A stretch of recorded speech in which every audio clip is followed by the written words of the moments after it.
My name is Anthony Savritski, and this is my automatic plant watering setup. The moisture sensor reads conditions and displays the status. In the dry state, the pump is activated with a 55-second pause before the next dry state can even be reached. Otherwise, it is in a saturated state. For CLO1, I use the unit test to evaluate my calculate line function. This computes the linear fit between my saturated and dry soil readings for the characterization plot. This was compared to MATLAB's polyfit function with a tolerance to disregard long decimal places. For both selected and randomized test cases, the results matched, confirming the fit line accuracy. For CLO2, my program runs continuously as a state machine, shown in the simplified flowchart. Every while loop iteration, a conditional statement checks if the button is pressed, the water is empty, or if 7 days have passed. If any are true, then the program stops. Otherwise, an if statement turns on the water pump if the moisture average is above the dry threshold and if it is not within the 55-second watering delay.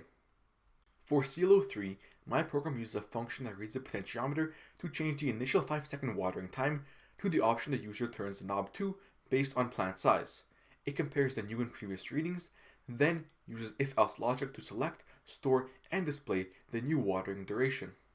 For CLO4, I create a dryness characterization graph using my calculate line function with 70% for dry soil and 30% for saturated soil voltages. It returned a linear equation to convert any remaining raw sample voltages into percentages and plot them for unique styles in a for loop and the final characterization line.